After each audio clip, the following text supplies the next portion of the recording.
भोजन छोटी आंत में पाचन है, डाइजेशन इज स्मॉल इंटेस्टाइन। इसमें छोटी आंत में बड़े होने के आमाशय से स्टमक से जब उसमें छोटी आंत में जाता है तो ड्यूडेनियम में आपका ये बाइल जूस और एंजाइम इसमें एग्नास पैनक्रियाटिक जो होते हैं जूस मिक्सअप हो जाते हैं, जिससे भोजन में अम्लीय से क्षारीय होता है। तो ड्यूडेनियम में ही पाचन होता है, जिसमें हमारे भोजन में प्रोटीन, कार्बोहाइड्रेट, वसा और विभिन्न कुछ न्यूक्लियसेस होते हैं जो इन सब का पाचन होना रहता है। तो प्रोटीन पाचन यानी मेन पाचन जो होता है इसी में होता है, जो छोटी आंत में यानी कि स्मॉल इंटेस्टाइन में होता है। तो छोटी आंत में प्रोटीन पाचन जो होते हैं इनको प्रोटोलिटिक एंजाइम कहते हैं। इनमें प्रोटीन पाचन के कुछ कंबाइंड एंजाइम्स होते हैं, जिसमें इनको एक साथ प्रोटोलिटिक एंजाइम मतलब कि इसमें से पहले सबसे ट्रिप्सिन होती है। ट्रिप्सिन जो होती है ये ट्रिप्सिनोजन के रूप में, ये ट्रिप्सिन जो होती है ट्रिप्सिनोजन के रूप में निष्क्रिय रूप में हमारे शरीर में पाई जाती है।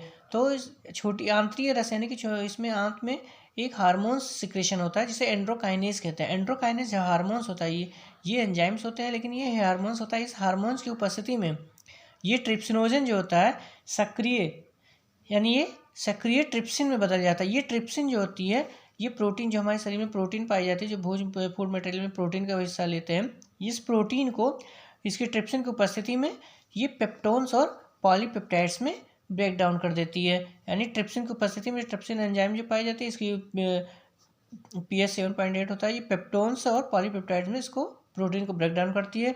नेक्स्ट आपको एक काइमोट्रिप्सिन है। काइमोट्रिप्सिन जो होती है ये काइमोट्रिप्सिनोजन यानी काइमोट्रिप्सिनोजन के रूप में निष्क्रिय रूप में रहती है। तो ये जो ट्रिप्सिन पाई जाती है यानी कि जो यहाँ से ट्रिप्सिनोजन से ट्रिप्सिन हो चुकी है, इस ट्रिप्सिन की उपस्थिति में एंजाइम जो होती है काइमोट्रिप्सिनोजन जो होती है ये काइमोट्रिप्सिन में हो जाती है। यानी काइमोट्रिप्सिनोजन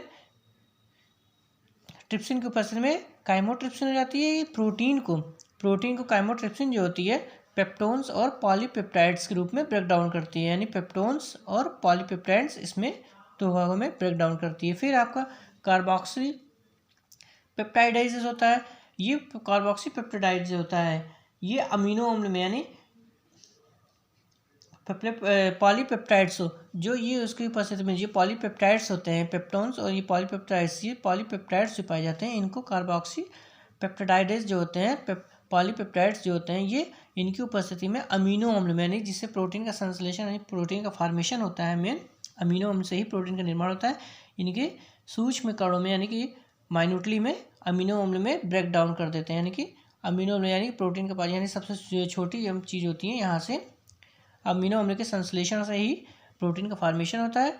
फिर पॉलीपेप्टाइड से कार्बोक्सी पेप्टाइडेज की उपस्थिति में ये अमीनो अम्ल में फिर से ब्रेक डाउन हो जाता है। फिर जो प्रोटीन पाचक होता है यहाँ इसका प्रोटीन पाचक जितना होता है उसका होता है। फिर कार्बोहाइड्रेट का पाचक होता है। कार्बोहाइड्रेट में जो होता है ये अग्नाशयी रस में एमाइलेज या एमाइलैप्सिन यानी कि कह सकते हैं एमाइलेज या एमाइलैप्सिन पाई जाती है। एमाइलेज कह सकते हैं या एमाइलैप्सिन भी इसको कहते हैं।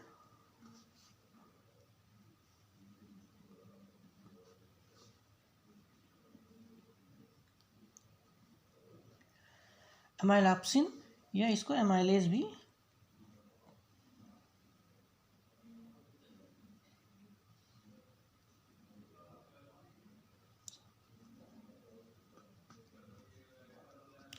एमाइलेज या एमाइलैप्सिन इसको ये अग्नाशयी रस पाई जाती है।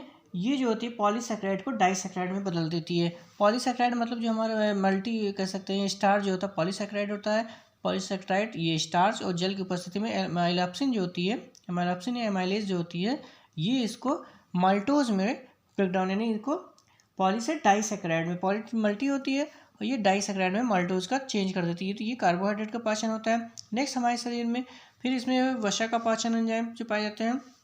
वसा में जो पाचन के लिए होता है इसमें अग्नाशयी रस से लाइपेज, इसमें एमाइलेज था, कार्बोहाइड्रेट यानी कि इसमें एमाइलेज था, इसमें लाइपेज आपको निकलेगा। लाइपेज यानी इसको लाइपोलिटिक एंजाइम्स के रूप में इसको कह सकते हैं। तो इसमें अग्नाशयी जो होती है लाइपेज पाया जाता है।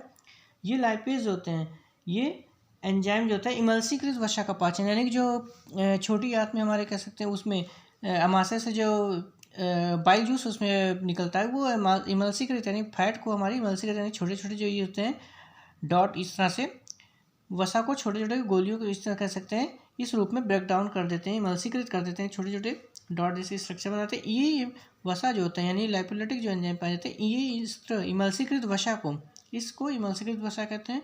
इस वसा को, फैट को जो होते हैं लाइपेज की उपस्थिति में ये वशीय अम्ल ग्लिसरॉल में चेंज कर देते हैं। यानी लाइपेज की उपस्थिति में इमल्सीकृत वसा जो होती है ये लाइपेज की उपस्थिति में वशीय अम्ल और ग्लिसरॉल रूप में ब्रेक डाउन कर देती है। नेक्स्ट आपका ये होता है, तो ये इस तरह से आपका प्रोटीन का पाचन, यानी प्रोटीन पाचन होगा, कार्बोहाइड्रेट का पाचन और वसा का पाचन, इस तरह से इसमें जो छोटी आंत में इसका पाचन हो जाता है। फिर न्यूक्लियसेस पाए जाते हैं। न्यूक्लियस जो आपका डीऑक्सीराइबोज न्यूक्लियस जो होते हैं, यानी डीएनए और आरएनए का इनका डाइजेशन यानी कि पाचन करते हैं।